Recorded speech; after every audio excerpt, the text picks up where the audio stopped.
Maxed Out Man, helping you become the man you were made to be.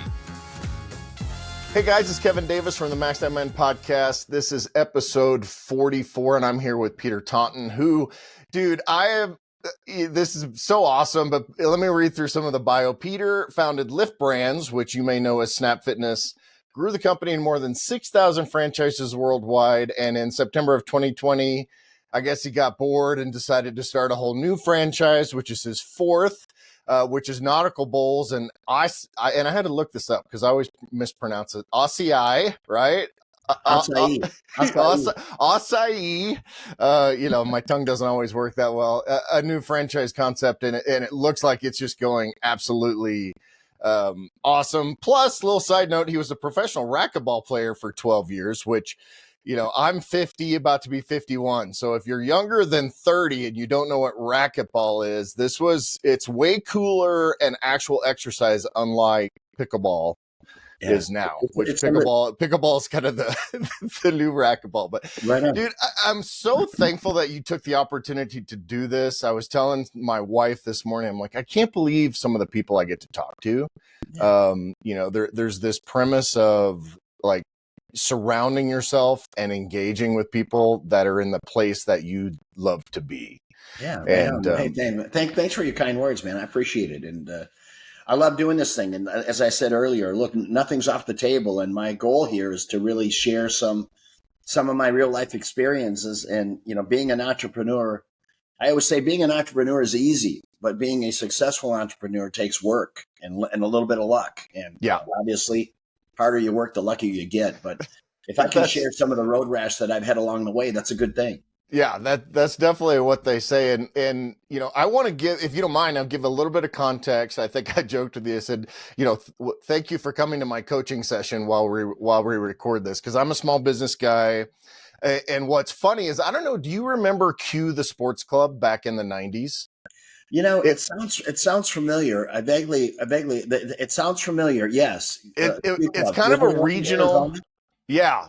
It was a regional thing. And I started with them as a personal trainer in Dallas. And then I got my first club. I ran the Scottsdale Club and the Camelback Club in Phoenix at like 24 years old, 23, 24 years old, which was crazy. So I kind of have this, and what was funny as I started looking at your journey and your story, I'm like, man, I took a different turn that I probably could have with all that. But, and now I have 4 different businesses across 9 different industries, kind of do all these different things. And so being able to talk to someone like you and say, hey, and then record it and show other people this journey that we all have. And, I was struck by something you said about, not being so hard on yourself. Like, I'm 50 years old. We did a pretty good amount of money last year. I have a $1 million goal for 2024. I'm hoping to hit that. I only hit about a quarter of that last year. But it's like, getting to when you're 50, you're like, man, shouldn't I be farther along by now? So. Right on. I mean, hey, look, it happens. Well, first of all, $1 million, that's a lofty goal, and you hit 25% of your goal. The reality, which means you made 250 grand, that's still a great living. Okay. You're still living in the top 1 percentile of people that live in this country. So once again, to your earlier point, look, I say this all the time, don't be so hard on yourself. Making a lot of money is difficult to do. I think part of the discipline would be identifying how you made that 250 and almost trying to dissect it. So as you put together your strategy for 2024, I would look at how did you get to 250 in 2023, and what were some of the material movers that helped you get there. And if you can double down on some of those things, so really having the discipline to look at what exactly you did. You told me earlier, you've got 4 businesses across 9 industries. Look, you know what? You've got a lot of balls in the air. So sometimes, it doesn't matter how much money you have. You only get 24 in a day. You can't buy more and you don't get less. So It's going to get right down to your time, your personal time being your most valuable capital that you have, because that's what's going to limit where you spend it. Yeah. And for me, it's so funny because like that that has been a source of pride for a few years, and I'm realizing lately how stupid that is for that Yeah. to be a source of pride to say, look. And so like over the last 6 months, I've been looking and saying, well, I can't be the everything guy. I actually just hired 3 new VAs and a video editor and some other people in my business, and trimming down and saying, okay, this brand's not performing. Let's just dump that brand. Yeah. This brand is performing as well as it can. Let's push towards this brand instead, and really double down and do those kind of things. Here's a thought for you, Kevin. It's interesting you bring this up because I had this conversation with a gentleman about a month ago. Same thing, a lot like you, had a lot of balls in the air. And we started going through his businesses and finding out what's really yielding. Number one, and my measurement tool is how much money did you make and how much time did you have to give it? Okay. So that's the first starting point. And from there, we came up with a conclusion that, look, there's a handful of these businesses. He had, I believe, about 6 businesses, but 3 of them were probably not worthy of as much time as he was giving them. So rather than just washing them out and saying, look, we're going to shut these down, I said, look, let's not do that. Let's find a successor in these businesses, because you put some work into this. You've got something that has legs. It's just right now you're so involved with other things, you can only give it so much time. So you're drawing a conclusion that the business is probably not worth it. Where really you should be saying the business is not worth my time, but it's possibly worth my successor. So what we've done is we've gone out, we've looked at these businesses, we've recruited people that fit the profile of what we think it would take to drive that business, the human capital. And we tell them, hey, look, we're going to give you an opportunity here to step into a business and you can acquire equity in this business. And I don't tell them, hey, look, we're going to be 50-50 partners. You haven't shown me yet that you can do that. Because what I'm going to allow you to do is step into this business. Here's what the business can afford to pay you. Let's grow the business. And over time, I will allow you to buy me out at whatever the fair market valuation is. But tell you what, there's a lot of people out there that are working for the man who would love the opportunity to be their own boss. So we were successful in finding people to come into those businesses and or in the process. One of them, we found the person, but we're going to divide and conquer one at a time. We'll find successors, which is going to allow him, most importantly, to focus on these other 3 businesses, double down with his time, and hopefully double his income. That's the goal.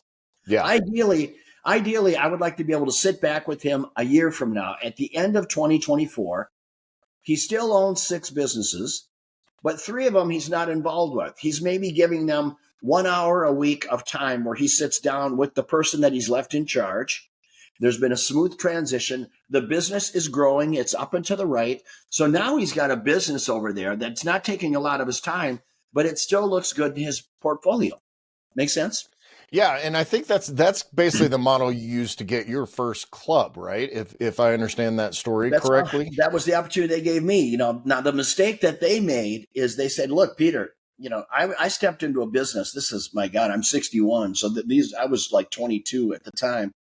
But they said, "Hey, Peter, the club was losing $200,000 a year, so they said, if you can turn this club around, we'll let you buy us out with the profits of the business." Their mistake was they never put a ceiling on how much I could acquire. They thought I had no chance. Okay. There was 5 owners. They thought this guy's got no chance. But the reality of it is that's all that I needed. I just needed my shot. And I worked for peanuts, $16,000 a year.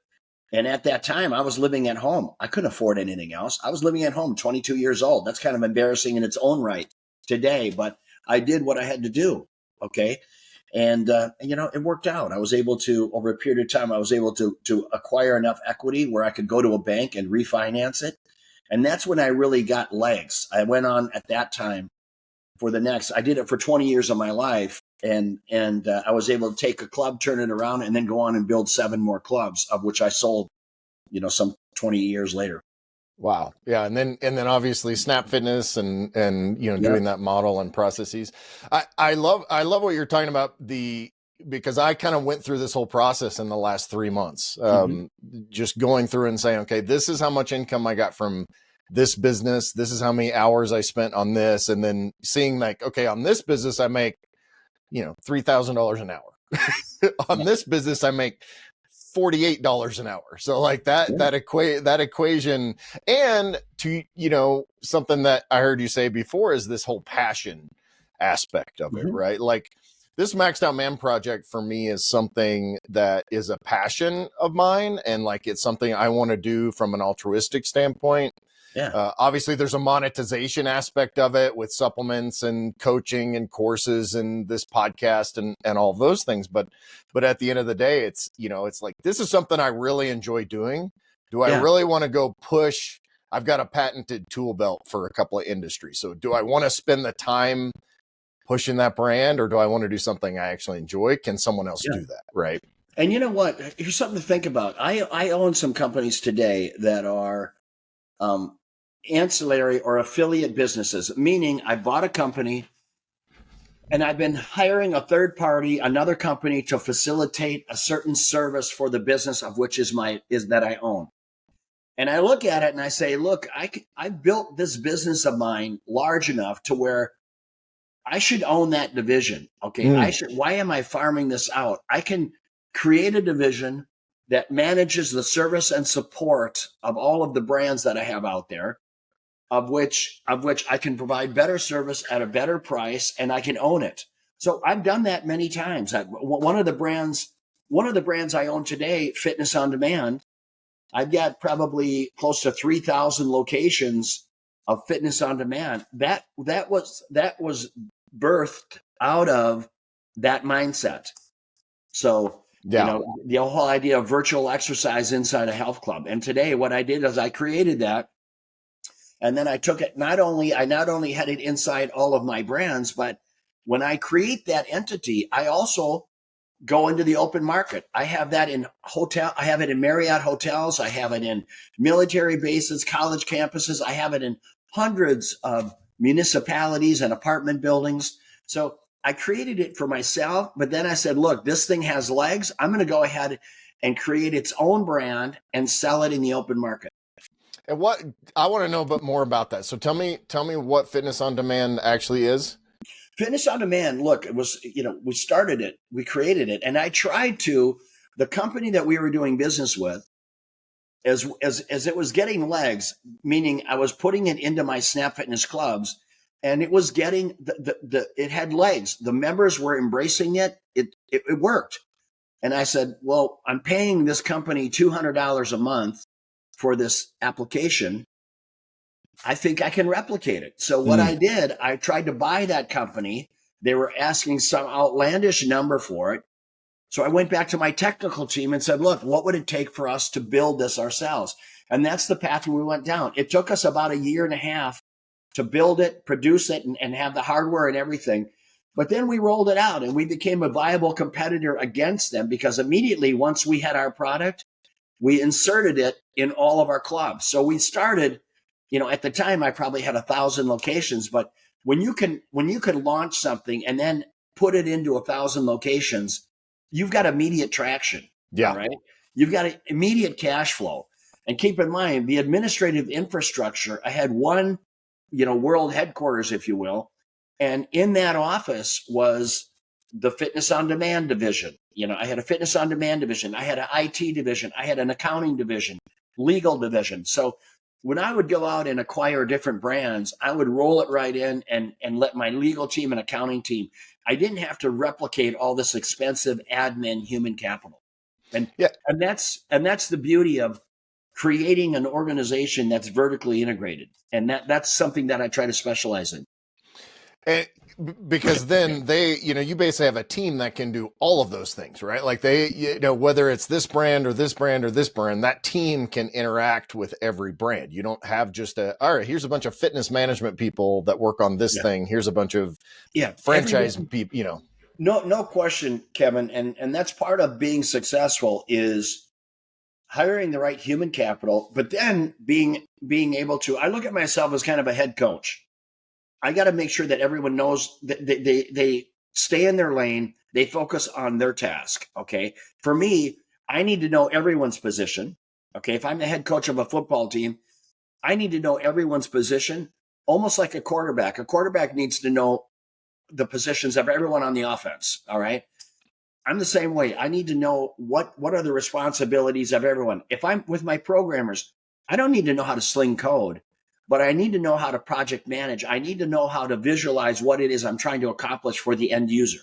So, and that's why for me, when it comes to software development, it's not the code that I'm worried about. It's the end product. It's the user interface. How intuitive is it?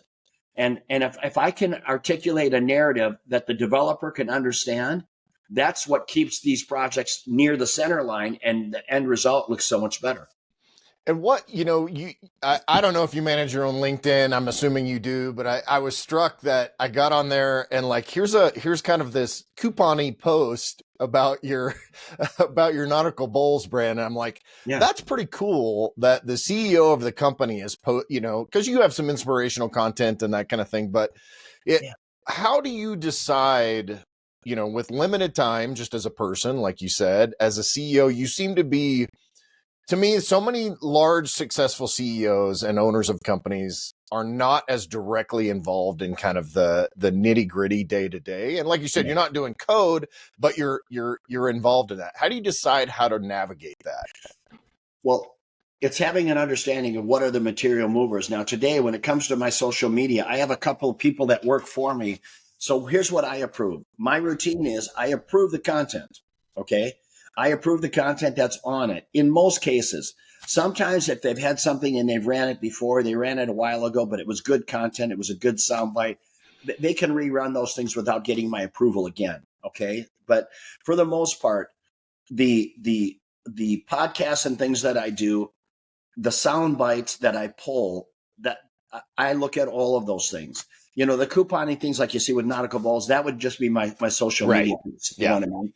And sometimes I got to get on my social media team. I just had to do it here literally about a month ago because there was a comment that I made. It was talking about earnings, earnings of the performance of a store. Well, in franchising, you can't make these earnings claims, The statement was accurate at the time that I said it, which was 2.5 years ago, 2 years ago.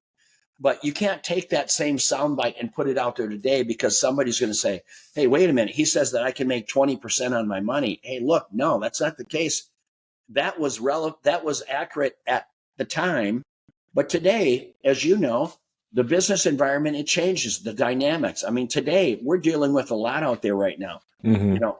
Unbelievable inflation interest rates have quadrupled, have tripled in the last year. It's just a joke, right? It's an absolute joke. So it's a very difficult business climate that we're in right now today, but we've seen this before. I've been in business for 35 years. We'll get through it, but it's not fun.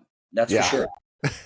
Yeah, it's for those of you that are running small businesses and you're thinking about using social media managers and that kind of thing. One of the things I think is super important is to be involved in that because there's this voice, right? Like you have a particular quote unquote voice of your brand and voice because you are your own brand. And you can't just let someone just run with it. I actually got, I had the same conversation with my social media VA to say, look, you can't say a product that I invented 12 years ago is a new introduction into the market. Like that's, this product's already been on the market. We can't say that, Exactly. That's exactly right. And you know what? It's an honest mistake on their part. And actually, I didn't even know that it was posted. I don't look at like a lot of my social media. I look at Instagram and because Instagram flows into my Facebook. So if I look at Instagram, I got it. LinkedIn, I very seldom am looking at it because that gets to be too much for me. Yeah. If I'm trying to, so I look at Instagram, and I had one of my franchisees that said, hey, look, you're making the statement that people make 22%. And then I told her, hey, look, I didn't know that was there. I'll have it removed. I went back to my social media team. But then I also said, look, my Instagram is not there to sell franchises. That's not, that's not what I'm there for. That's Nautical Bowls. I'm simply an employee of Nautical Bowls. Yes, I'm one of the owners. I got equity for stepping in and running the company, but that, it's a very different dynamic. So, I immediately called my social media people. I said, look, anything that you have that that is making that statement, pull it down. I wasn't too hard on them. I said, look, you didn't know any better. It's okay.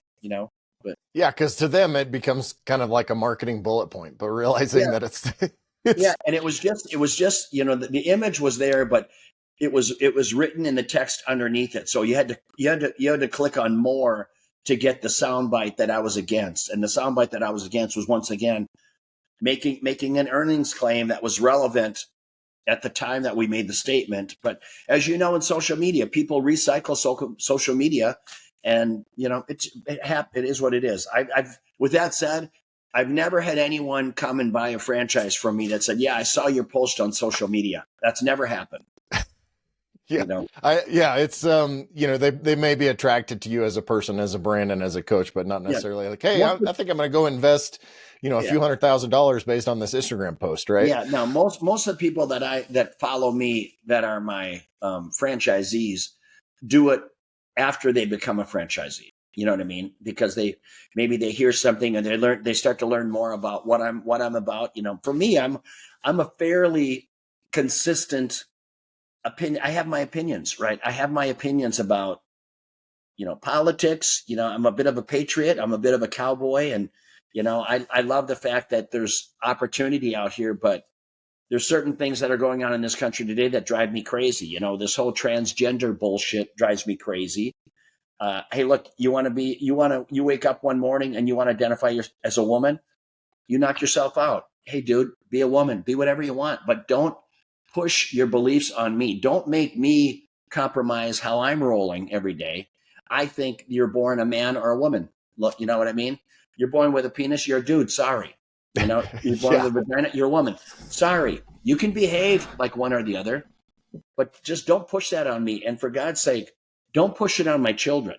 I mean, some of the nonsense that's going on in some of the school systems around the country, I just gotta roll my eyes and say, what has happened? What has happened to this country in the last 2.5, 3 years? What went on? You know what I mean? Yeah. It's like we completely lost all critical thinking skills or common sense. Trying to rewrite history. Hey, look, we can all agree that some of the things that happened in this country's history, slavery, and so many different things, not things to be proud of, but like everything, like life, you got to own it. You got to own your shit. Okay. Yeah. Look, we're not proud of it. We're not going to rewrite it. We're not going to put some special narrative around it. We owned it. That was wrong behavior. How it felt right at the time, we can't fathom that because we weren't there at that time.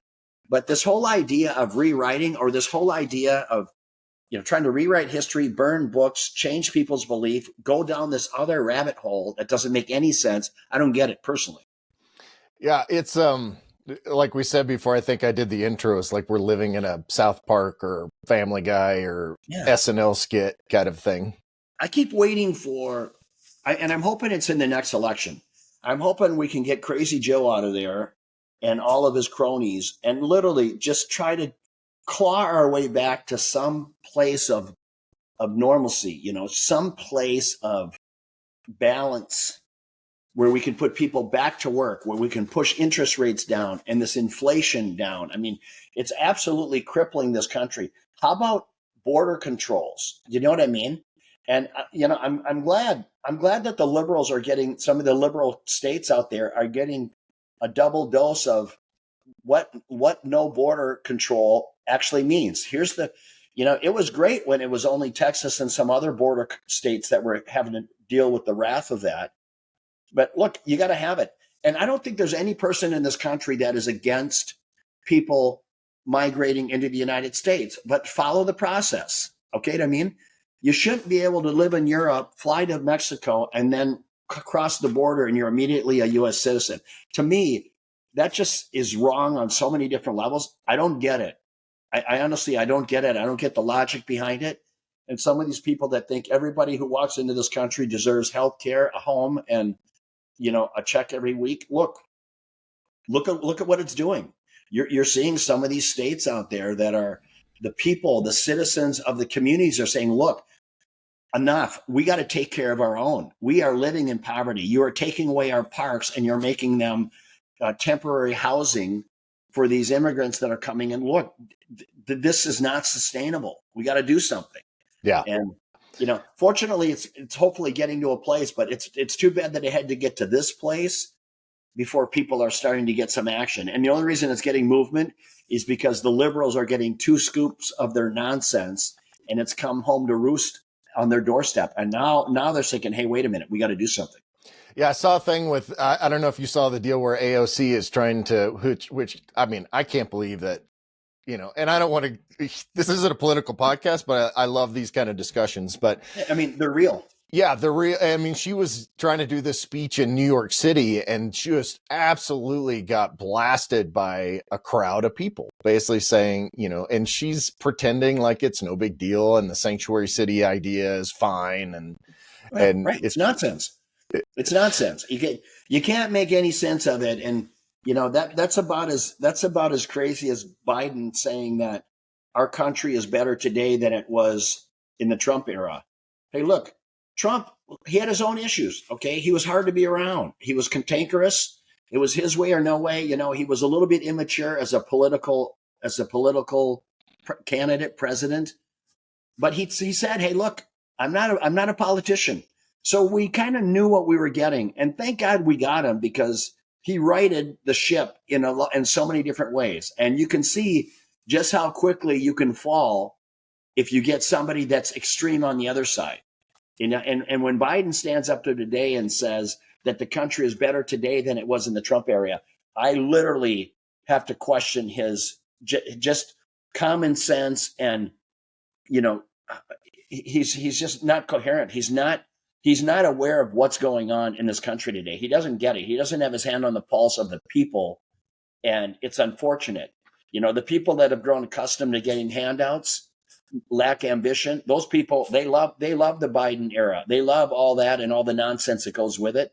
But every hardworking American who gets up every day and scraps for a living and provides and helps and provides lifestyles for all the employees, those people, they deserve an applause. And look, capitalism works. There's no question about it.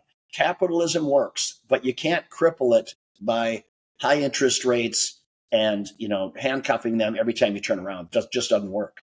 Where do you think that comes from in terms of like that? Because I mean, you obviously run in circles, very high level circles of people that probably, of all different levels, obviously, but you have more access to people that, have levels of wealth and influence and power. And where do you think, is this like just a fuel delusion on the part of these people, or you think they're just reading from a script because they believe that they should say these things out loud?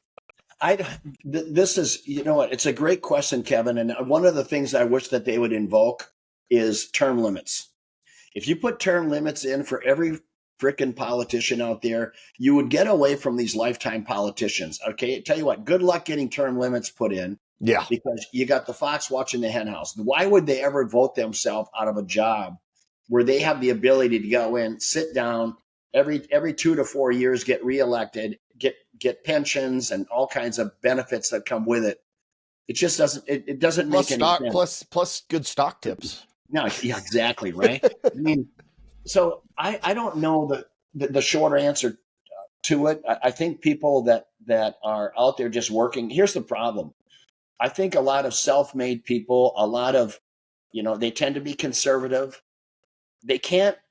Most of us don't get bogged down in the minutia, the nonsense, the political agendas that are out there.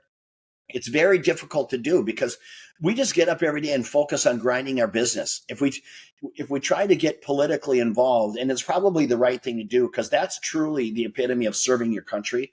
Going in, that's why I think term limits, I'm going to serve my country. I'm going to go in politically for 4 years and I'm going to, apply myself into what I've learned through my 30, 40, 50 years of business to run this country like a business. And it doesn't mean that you're not going to take care of the weak, the homeless, the poor. That's not what it's about. Nobody's against that. But what we're against is. Hey guys, thanks for listening to this episode. I hope you're enjoying it and learning a lot. If you're looking for extra help, don't forget that I do offer one-on-one coaching. We can talk through a ton of different issues. I can give you guides, guidelines, and logistical help to help you take that next step or go to that next level in some of the things that you're dealing with in your life. We also have some course content, some guides, and a lot of educational materials over at maxedoutman.com. For the coaching, go ahead and go to maxedoutman.com/coaching. And you can learn about that. And then just go to maxedoutman.com for everything else. Thanks for joining us. Now back to the episode. Doing it without having some sort of an exit plan for these people. Otherwise, you're just enabling them. All right. You're giving them free cash, free food, free everything. They're not motivated. That doesn't work on any level. So finding places where you can take care of them, give them a leg up, straighten, clean them up, square their shoulders off to the target and say, look, here's what we're going to do. This is what you told me your interests are. Let's try to find you a job within these areas. You are going to have to go to work. Okay. Being homeless or just sitting on the sidelines with your hand out, that's not going to work long term. Now, many of these people have got mental illness, which is a whole other thing that we need to deal with. Okay. Yeah. But we got to get away from the idea of we need more money so we can give more of it away for these people. We're just disincentivizing them. We're not motivating them to make a difference in their life or to break the chain of the third and fourth generation welfare family out there that is simply looking for, that's all they've ever known. Capitalism works, and there's nothing more rewarding for somebody that gets up every day. They have a great job. They're providing for their families or for themselves.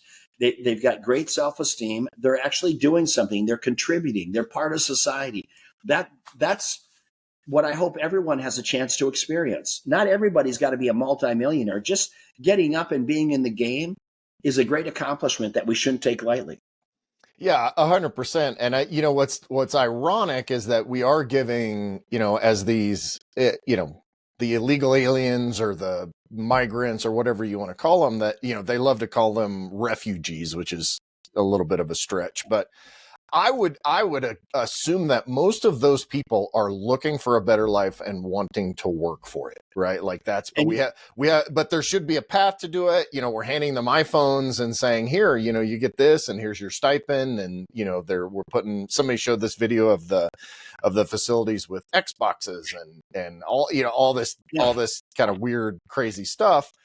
But I think in general that the people do want to, as a whole, most people want to work for what they have. Can you imagine? I mean, I agree. There's no question about it. They're leaving their country for what they believe is a better life. That's what they're doing. Okay. So think about how bad we botched this. Hundreds of thousands, millions of people coming across the border since we just simply took the border down for all practical purposes. All right. To make matters worse, they get there. You give them a bottle of water, some food, and before long, you put them on a bus and you cart them up to New York or Illinois or Chicago. You're doing this and you drop them off. Let's reverse it. Think about if you and I, for some reason, decided we want to go we want to be a Mexican citizen, and we hopped on a bus and they drop us off in the heart of Mexico City. We don't speak the language, and here you go. And we're supposed to get in that, and we're supposed to immerse ourselves in society. We don't speak the language. How do you even go in and apply for a job? I mean, it's so freaking loose. Yeah. This whole process, and we sit around and we scratch our heads and look at each other and point fingers, try to blame one political party against another. Hey, look, it starts with border controls to begin with. So once you stop the hole in the boat, okay, if your boat is leaking, first thing you got to do, you got to plug the leak, okay? Mm-hmm. So plug the border. And while you're doing that, think about, okay, we've stopped the leak in the boat. Now, where's land? How do we get ourselves to land? How do we fix the problem? So in our case, plug the border, and then simultaneously be thinking on the back end, all right, what are we going to do with all these people who clearly want to be citizens of the United States? What's our process going to look like? And you can't just bring them in and drop them. You better have a plan to get them gainfully employed. What does that look like? You better have some sort of an interview process to the person over in Mexico saying, look, what does your dream job look like? If you want to be an accountant or a field worker or a sous chef or a dishwasher, hey, look, I don't care what it is you want to be, but you got to want to be something. And then let's try to channel those people into areas where there may be some opportunities. It's simple as that. Hey, look, we can't begin to resolve the answers or find the answers in this podcast, but the bottom line is what we're currently doing is not working. And I'm actually shocked. I'm astonished that with all the smart people we have in our political offices, that so many of them walk around with a freaking blindfold on to this complete absolute shit show that's going on across this country, and trying to put some spin on it like this is a border control issue that was created by Trump, which is absolute nonsense. And the people of the country, I think, are starting to get it. I hope so. I mean, I've got some friends who are stark liberals, and when we're sitting around having a couple of beers, I say, hey, how'd that work out for you? They're flat out embarrassed about it. They're straight up embarrassed about it because nobody knew it was going to be this bad, right? But I hope in the next election, everybody gets out and votes, and I hope they vote conservative. I say that all the time. Capitalism works. Programs work. I'd like to see the Republicans win, and I'd love to see term limits, personally. Yeah, because there is no other job in which you could say, how long have you been at this job? Oh, 45 years. And you're going to say to yourself, I bet you're really good at this job today. And you're just as pertinent, or you're just as relevant as you were 40 years ago. Like, Congress is the only place that we get that. Like, you would never do that in normal business. Think about this too. Some are political office. You win a 4-year term, you're entitled to a pension. I mean, are you serious? Yeah. You get a freaking pension after 4 years, serving 4 years in political office. If you work 4 years is a blink. You know what I mean? Yeah. You work any other job in the United States for 4 years, 10 years. In most cases, even if you give them 10 years, you don't have a pension. And don't confuse pension with the 401k of which you're funding yourself. Okay, right. That's not pension. Now, if your employer matches something, great. Okay, but let's not be confused here. These guys are not talking about a 401k. They're talking about a government handout that they can do a 4-year term and get it for the rest of their life. Are you kidding me? Yeah. Okay, give me a break. Yeah. Yeah, it'd be nice. It'd be nice to have that option with other jobs, wouldn't it? Where you kind of put 2 to 4 years in, and you're ready to go. But so in your circle, because I don't hang out with the same level of people probably that you do in general. I mean, I have friends of all different levels, but I've told my wife, I'm like, I don't think I've actually ever met someone that has a very high level of success that would turn back and say, they're almost always conservatives. Yeah. Just because it seems like that the conservative side of things, and that's like, take the social issues out of it. It's just like, I'm fiscally conservative. Yeah, look, I'll be honest with you. Most of the people, the precursor to that is, are you self-made successful? Okay, if you're a second, third generation high net worth family that grandpa started this company and you're living off a trust, many of those people can be liberal. Okay, many of them can be, because they've never had to fully get out there and experience the grind, the grit it takes to grow a business, and the strategic, the vision, all those things that come with success.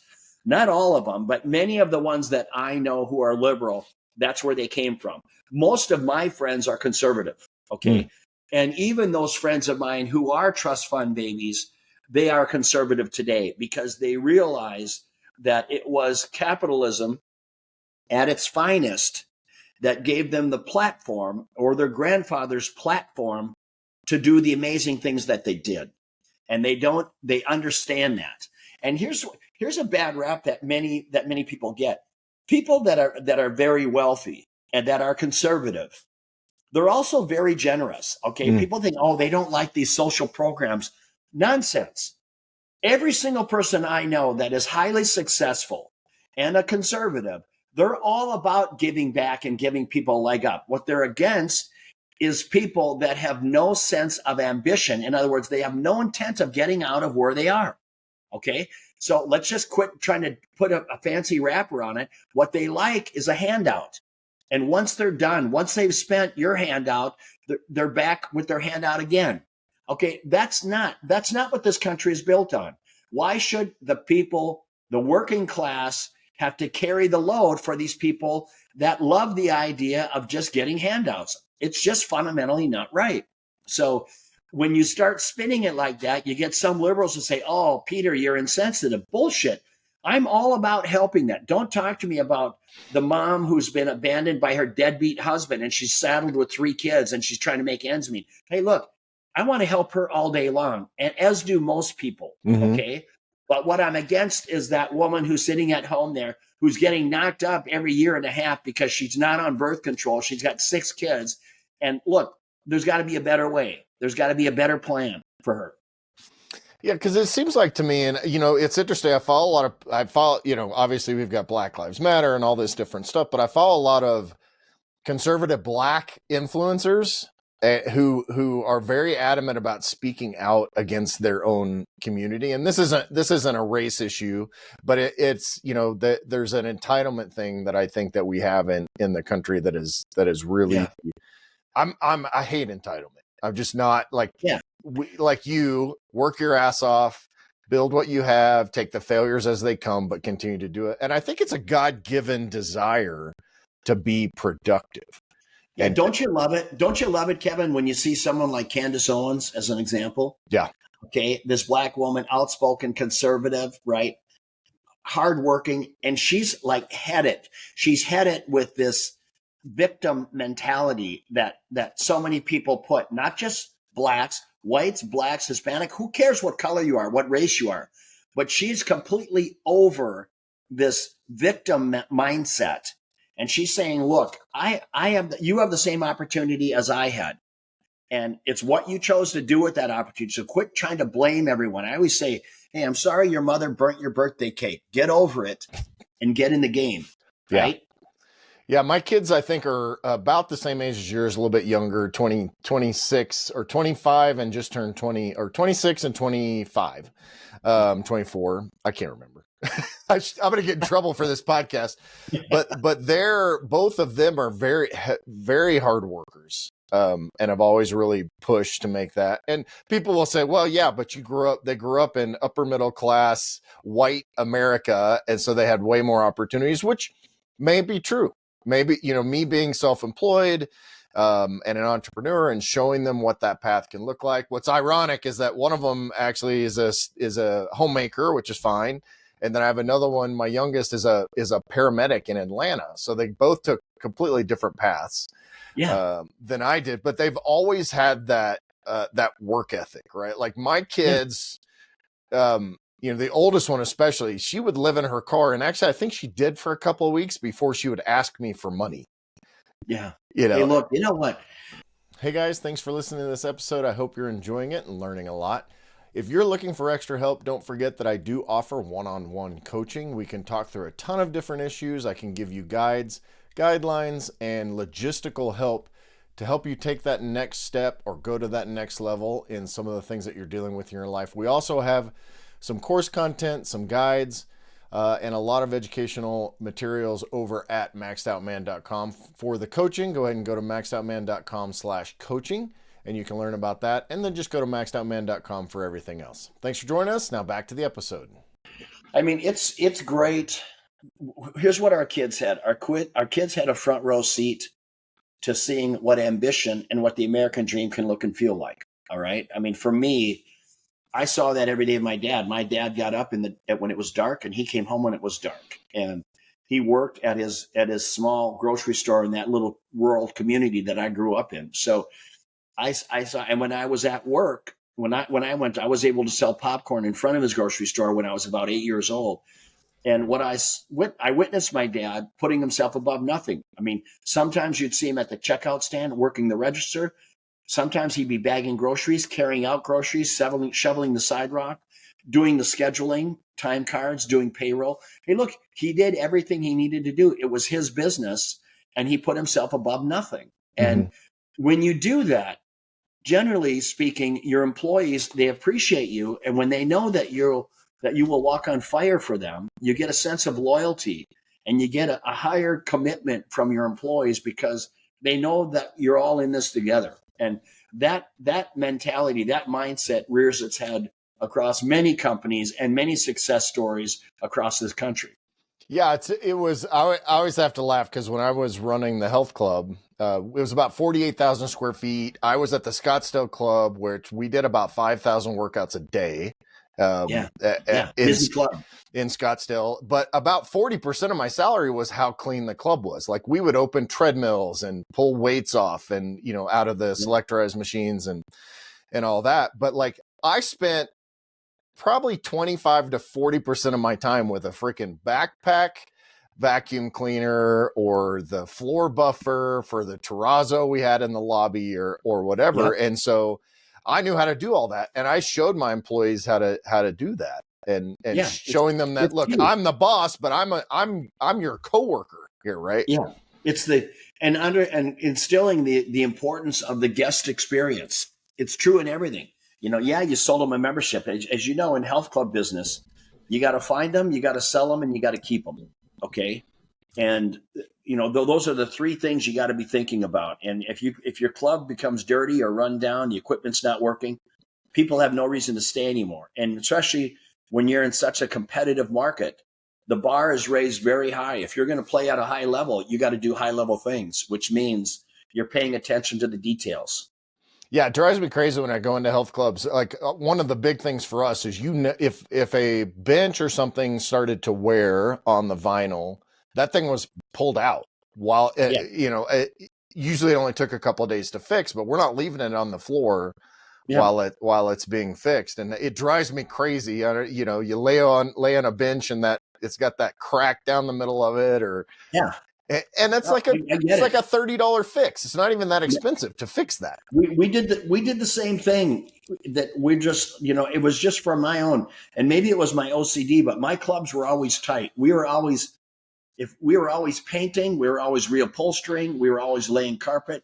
We were doing everything we needed to do to give that club a new, fresh feel. That was absolutely key for us. Yeah. And did you develop SOPs and processes and all that stuff that then you use for your franchise model? Because that's kind of the franchise thing, right? Like, here, let me hand you this process.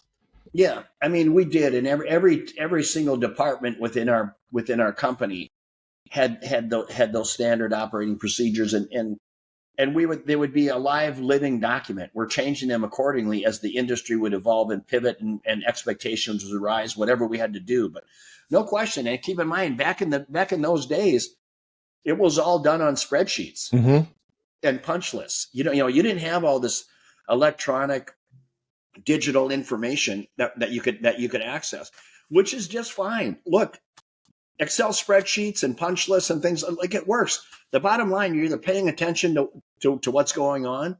And for me, even in my facilities, I would walk my facility from corner to corner multiple times a day, just to make sure, that there was not cups and towels and Kleenexes on the floor, because members tend to not pick it up. They'll walk right by it. Right. Yep. So it's just that level of detail that you have to pay attention to. We used to do that in the parking lot. Like, I would get dinged on my regional walkthrough if there was a piece of trash in the parking lot. I'm like, well, damn it, I just went out there and picked that up, and it blew in while you were parking or whatever. But yeah. No. Yeah. And you know what? Even today, so I'm Brahm Akrati, a good friend of mine, from the founder of Lifetime Fitness.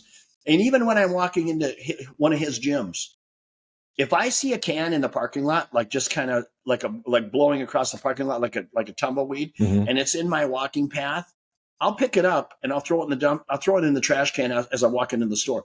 I'll do that. It's just my behavior, because I understand the importance of those things. He's a friend of mine. I'll do it. Now, don't get me wrong. I'm not running around the parking lot with a trash bag, but if it's in my walking path, I'll pick it up. I'll pick it up and I'll toss it.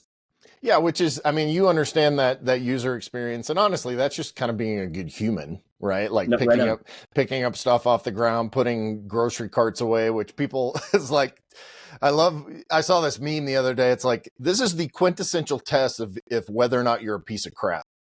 If you leave your grocery cart in the middle of a parking lot, there's something seriously wrong with your integrity. So you should go put it away. But no question. Yeah, for sure. So can you, I'm interested about, so one of the things I wanted to ask you about is you've got this great education from your dad, started early with work ethic and all that.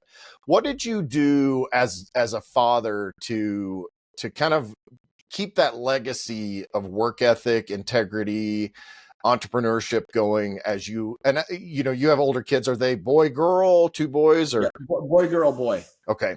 So you got the 3 kids. So how did you do that as a dad? Because a lot of the things we talk about on Maxed Out Man is fatherhood and husbandhood and those kind of things. Well, look, I talk about my father, and I talk about my lifestyle growing up. I mean, we didn't grow up with a lot, and what I did grow up with was opportunity. So with my kids, and they witnessed it firsthand in a different context. They saw me get up and work every day. Okay. And they knew that. And I would share with them what type of things I was working on, what issues I might be having at hand, because, and I put it in a context where they can grasp it even at a young age. When they turn 15, I put them to work. They had to go get a job. Okay. I mean, but like my oldest, he got a job at a grocery store as a bag boy. Okay. Why was that important? Because he had to show up on time, well groomed, with his bow tie on, and to bag groceries. There was nothing glamorous about it, but he had to show up, and he had to be accountable to someone other than me. So I did that for all of my kids. And look, that's kind of lesson 101 of just getting ready, preparing yourself for life, because through life, you're going to work. Okay. You're going to work. So you're not going to be some little trust fund baby. Even today, my kids, they work, they have jobs, they show up every day. They're not living off some trust. They eat what they kill. So they aspire to have a great living for themselves. And to me, I think regardless of how much wealth you have, if you give kids their trust money too early and you completely disincentivize them to show up and actually contribute to society, I think what you create is deadbeats. Okay. Mm-hmm. Now, look, there's going to come a time where I will take some of the pressure off life for my kids. Okay. And I help them with things here and there right now. All right. And I only do that because I know that number one, they appreciate, but number two, I know that they don't lack ambition. Mm-hmm. Okay. That's a good table stakes to understand where I come from. But I think also they understand the importance of helping those in need. And that's something we talk about often. They see me do it often. My philanthropy, I'm very outspoken about it, and I'm very active with it. They see me even from the little things. Even if I'm walking down the sidewalk and someone is in need, helping them out a little bit, giving them a little money or giving them food. I do that multiple times a week. I've always done it. My kids have always seen me do it. I think it's part of winning, Mm-hmm. is giving back and giving people a leg up in society. Those in need, I think how we show up every day is important. Yeah, it's interesting because I always said, and we've had times in our lives where we've had a ton of money. We've had times we've had no money, and they kind of, as an entrepreneur, those can go, that kind of fluctuates from year to year, quarter to quarter sometimes. And, but I always talk about the greatest thing about having money is the ability to give it away when people need it. Right. Like that's one of it buys our own personal freedoms and our enjoyments and all of those things. But the ability to give it away is really, and people don't understand. For me, giving away financial gifts is so much more rewarding for me than it is for the person receiving it. I mean, yes, I know that you can do something for them that puts a smile on their face, or hopefully something that's life-changing for them. That's wonderful. But I tell you what, every time that I've been part of something where it's been philanthropic, it fills my heart. It fills my heart. It gives me gratitude, such gratitude, number one, to God that He's provided me such a great life. He's blessed me in so many ways. And I'm hoping that the actions of how I roll every day, that when it is my time at the pearly gates, he's going to look at me and say, Peter, well done. Yeah. Right? That's what I Good hope and faithful servant, right? Like that's, for. You got it. That's what I'm hoping for. It seems like to me that being a wealthy father comes with its own set of pressures to be able to teach your kids how not to be little assholes. Basically, it's like how teaching them that. And you know what? The part of that is, just how they show up, how you roll. Okay. Hey, look, there are some times when I've got to be tough. I'm not talking about my kids, but just tough on people. Okay. Don't mistake kindness for weakness. Okay. I've got an expectation of everyone around me of, how are they going to show up? Everyone has the ability to disappoint. I disappoint people all the time, and vice versa. But look, I think for me, it's with my children, it's making sure that they understand that life, it's going to have twists and turns. It's unpredictable. Sometimes it's unfair.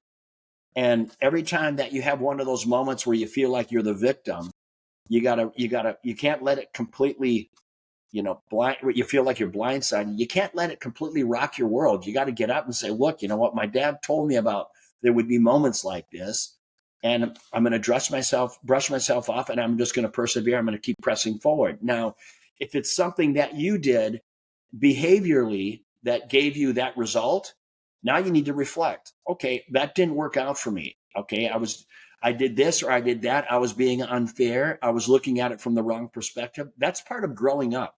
Okay, that's why when I meet people that have been in business for a long time, there's a value on that perspective, that historical road rash that they've been through. And I really appreciate it when I can meet someone who's had they have a perspective, they've gone through the evolution of an industry, but most importantly, they've been able to evolve and pivot with the industry. Okay, they've allowed themselves in that pivot, in that evolution, to remain relevant.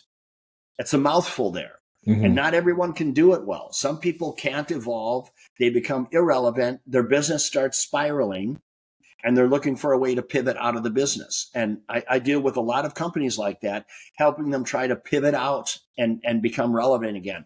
In many cases, it's a very, very costly proposition. And what does that process kind of look like? Is there just a mindset shift? Is it like being engaged in popular culture, staying engaged with your industry? Probably a little bit of everything. You're exactly right, Kevin. It's a little everything. Okay. Evolving is being aware, and not aware. You got to be aware of what the consumer's expectations are. That's where it starts. If you're not relevant with what the consumer is expecting as a product or service, eventually they're going to leave you. Why are they leaving? Because other people within your space are providing a better product, better service, which equals better value. Okay. Now, when I look at companies and they've ignored that evolution process over a long period of time, I got to look at it. And in many cases, I have to tell them, look, if it were me, I would shut this business down, because the name of your company is not even acknowledgeable. You've positioned your brand in this area, and now you want to go back and re-educate your customer. If it were me, rather than spending all your cash on making that pivot and hoping that it works, you may want to just start up another entity that is going to be a complete paradigm shift from what you're doing. That's right, sir. You've let it go that long that it's going to feel like a paradigm shift. But I tell you what, it'll be less money than trying to re-educate your customer that you're something that you're now relevant when you weren't. Okay. So it's a slippery slope, but I've done it multiple times, and I've been successful at doing it. And once again, when you make those pivots or you launch a new brand, you got to make sure that you're on the front end of the products and services. So I look at it and I say, okay, what's currently being offered? What can we do to make this one level higher? What's the next step that we can do? So when we go to the market, we're not just another me too. Now we're a front runner. We're a leader in the space. Now we've set a new standard, and everyone who's in the space is going to have to evolve to our standard. Otherwise, they're going to be the one that's not evolving, if that makes sense. Yeah. Are there some things that you did with the new business, the nautical bowl? Bowl? Are there things that you did to like, I just want to put it in and I want to be respectful of your time, but I want, in terms of the logistics. I've got about 10 more minutes for okay. You. So, to do in this new business, were the things where you said, hey, this is what the space looks like in this, health and wellness space, this drink space, this, those kind of Here's things. What we're doing. I mean, right now, when I started Nautical Bowls, we said, look, we're just going to do acai bowls when everyone else out there in our space is trying to do sandwiches, smoothies, soup, salads, and acai bowls. We say, look, that adds a whole another level of tech. It makes it so much more technical. Mm-hmm. All we do is acai bowls, no exhaust hoods, no cooktops, in most cases, no grease traps. Very simple business. So that's what we went to market with. Now, today, we're looking at this and we're condensing our footprint size. We're saying, look, we don't need to be 1,200 square feet. Let's go down to 800 square feet. Let's see what that looks like. Because we're finding that 80% of our customers are not sitting in the store eating their bowl. Most of them walk right out the front door and they eat it when they're driving. Okay. So having a footprint that's 800 square feet as opposed to 1,200 or more, it allows me to have one bathroom rather than two. So my build out cost is going to be less. It's just going to be so much more of an efficient business. Once again, we've evolved to that place. What pushed us to that place? The inflationary market that we're in right now. Okay. Inflationary market. And you know what? If I can lower food cost, if I can lower the build out cost to make the unit level economics at the store level that much more enhanced, I'm down for it. And that's a franchise. That's also the franchise model, right? So you go and you implement that. And I mean, even looking for like, if this is what our customer does, if they're eating in their car, how do we package things to make that, more, all of it more efficient? We do a great job with it. Our bowls are fantastic. We serve the best bowl in the business. They're, dairy free, gluten free, soy based, made with organic, all natural ingredients. And that's what our guests are looking for. I really appreciate you taking the time to do this. So if I'm obviously a small business guy, how would you define the difference between being, and I talk about this, I do another podcast that's primarily business. This one's primarily lifestyle, but how do you describe the difference between being a small business owner and an entrepreneur? Because I always love to ask this question. Well, a small business owner and entrepreneur, well, look, they're one and the same. I mean, an entrepreneur, to me, it's funny. I spoke at a university one time, and I didn't make the professor happy, but the class was kids were majoring in entrepreneurship. Okay, they all want to be entrepreneurs, and they're going to graduate with an entrepreneur degree, if you can imagine that. And I said to them, look, being an entrepreneur cannot be self-professed. It's just like you can't say I'm a man of character. Mm-hmm. Someone has to tell you. They have to talk. They have to say, hey, look, Kevin Davis, he's a man of character. Now, when somebody tells you you're a man of character, that's a badge that you get to wear that someone is giving you. It's a gift that they've given you. What it tells is that you're a straight shooter, you're honest, you have integrity. Okay. So character it can't be self-professed. All right. Just like being an entrepreneur. Hey, I'm an entrepreneur. Oh, really? My follow-up question, if someone said I'm an entrepreneur, my follow-up question would be, really? Congrats. What's your business? Oh, I don't have a business, but I majored in entrepreneurs. It doesn't work. Okay. No. So whether somebody even has a small business, you're an entrepreneur. Okay. There's not a level of business that comes into play that suddenly you get to wear this badge, I'm an entrepreneur. Because here's the reality. Somebody starts, they have a small business. And let's say that they're all in on that business. They have their life savings in that business. And I don't give a damn if it's $5,000 that they have into that business. It's a lawn care service that they started with $5,000. It's their life savings. You're an entrepreneur. You put your life savings at risk. You're an entrepreneur. Whether you win or lose, you're still an entrepreneur. Okay. You fail in business. You're still an entrepreneur. So, that to me is important for people to understand that, look, being an entrepreneur is easy. Winning at being an entrepreneur is hard work. Okay. And that's where it comes in. And I deal with that today. I have franchisees that come into my business and they want to be semi-absentee owners. They're getting into the business because they want diversity. They want financial freedom, create their own schedule. They want all these things. Hey, look, that's great. And many of our franchisees accomplish that, but that is the fruits of their effort. Okay. When you can buy bigger houses, buy fancier cars, and take more expensive trips, when you can do that, that's typically the fruits of your hard work. Mm-hmm. All right. It doesn't just happen. And I think for people, all your listeners out there, look, being an entrepreneur, great. There's nothing more rewarding than being the owner of a business that you've started that is supporting your lifestyle. Personally, there's nothing better than that. But be prepared when you get into the business, go into it with the heart of a lion. Go in there like a warrior. You're going to give it everything it takes. There's no plan B. Just get in and lean in and dig into it and give it everything it needs to be successful. If that means that you've got to give it 25, 30 hours a week of your time while you're doing your other full-time job, you do it. Mm-hmm. You do it because that's what you signed up for.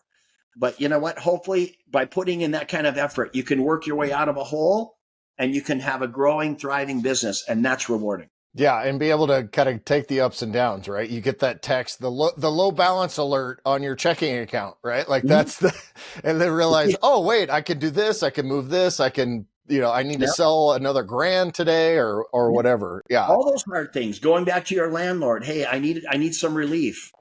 Going back to your bank, I need some relief. Okay. I'm not telling you I'm not going to pay you back. I'm just telling you my business is not cash flowing today. I need some help. Okay. I need some relief. Allow me to build my business here so I can pay you, because me defaulting on the loan today and filing bankruptcy, you don't get paid. Right. I lose and you don't get paid. Work with me so I can fight my way out of this. You'll eventually get paid. I'm not telling you I'm not going to pay you the interest on my loan. I'm telling you, give me some reprieve on my payments. And same with the landlord. Hey, look, Mr. Landlord, let me pay CAM only for the next 6 months to allow me to free up some cash flow so I can grow my business. Because if I leave this space, think about it. You've got to bring it back to a vanilla shell. That's going to cost you money. You got to list it again. You got to pay another real estate commission. All those things are costing you money. Let's work together so I can fight my way out of this. A lot of entrepreneurs are afraid to have that dialogue with their partners, which is their landlord and their banker. Mm-hmm. Okay. You can't be too proud to have those conversations because it's the difference between life and death. Yeah. It truly is. 100%. I really appreciate you taking the time to do it. It's been educational. We talked a little bit of politics, which is always fun and exciting, and life stuff. So, hey, I really appreciate it. I'm excited to kind of learn more about you. If we want to, so it's nauticalbulls.com, right? That's the one. Where else can we find you? Just find me on Instagram, which is Peter_Taunton, TAUNTON. That's where, I make a post every day that's usually business related, business or life related. But if you like what I'm saying, just like my posts, and that's it. You know what? I don't charge anything for any of this stuff. My goal here is to just shed some light and some personal experience on what being an entrepreneur has been for me.